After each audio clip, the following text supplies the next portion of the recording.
My name is Talib Kweli, and I am a musician. That's my role. My early influences were it was sort of like a mesh between early Ice Cube, KRS-One, Q-Tip, Native Tongues, Jungle Brothers, stuff like that. A little bit of Slick Rick thrown in there, Big Daddy Kane, Rakim, stuff like that.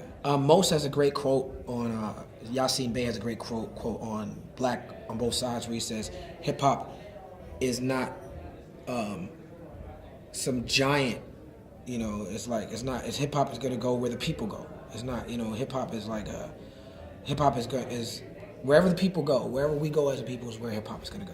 So you just watch the movements of the community. Yeah, so when I was first starting in my career, I was making a lot of what I would call headphone hip hop, which there's nothing wrong with it. It's a beautiful thing. It's hip hop music that's made from people who are not really on stage that often. You're more cerebral in your own head, and the way that you choose beats, the way that you rap on a beat, everything is different.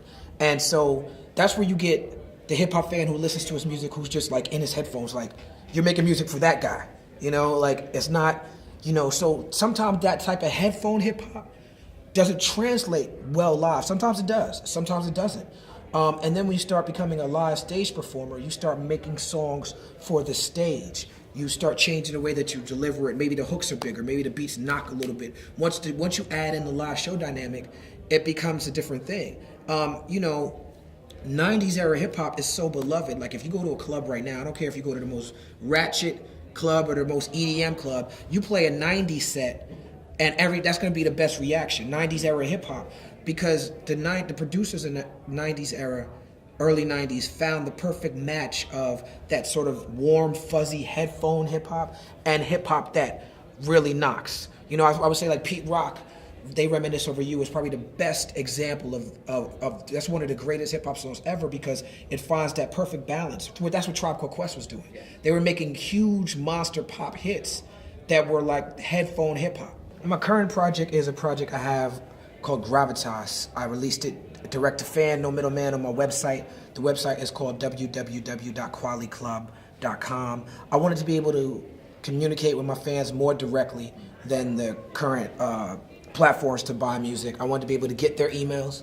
I want them to be able to pay me directly.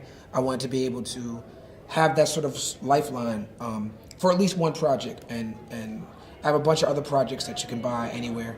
But for this project, my focus was fan connection.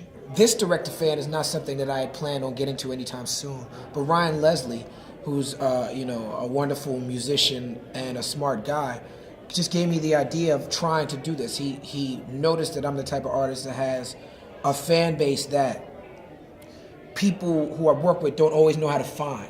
So it's adapt or die, right? So it becomes on us as artists to find and cultivate our fan base and keep them engaged. And this is just the best way for me to do it.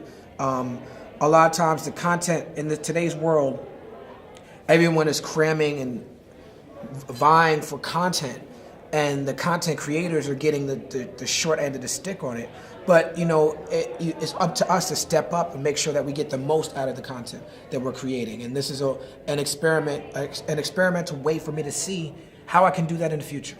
There's producers I like to work with and producers who have a certain sound.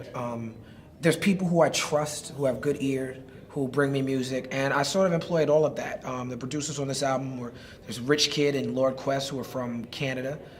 There's Static Selector, who's from Boston but lives in Brooklyn. There's Oh No, who's a frequent collaborator of mine. There's there's Crisis, who's down with Knife Wonder and them. There's a track by the late great Jay Dilla on the album that rounds it out. There's my man Six Sense, DJ Six Sense.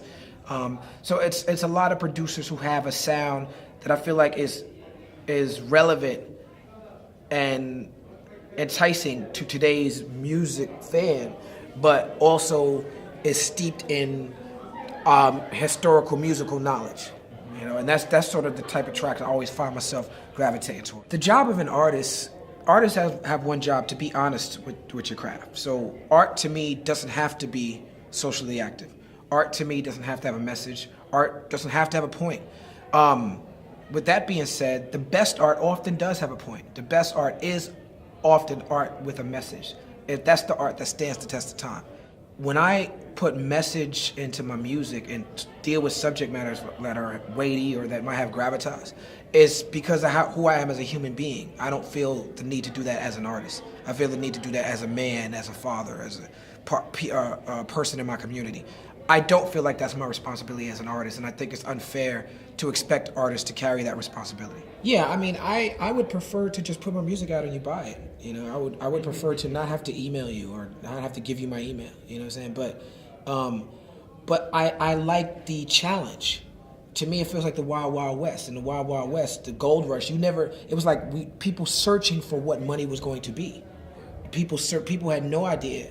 You know, it was like they were creating their destiny. And I like the idea of doing that. You know, it's scary, but I like the idea of not knowing where the next dollar's coming from. It makes you work harder, I think. And to up-and-coming artists, I would say, you know, do it yourself.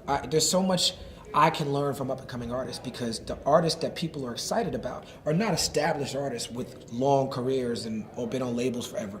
The artists that get talked about the most are upstarts in this generation. It's people who are doing it themselves, people who you discover on your own. You know, once the artist becomes established, you know, at that point it's like, hey, nobody want to talk about it no more. You know, so I have a lot to learn from younger artists. And that's what I would probably say. Like, what can you teach me? Hey, it's Talib Kweli, the BKMC MCEO. You're watching Grammy Pro right now.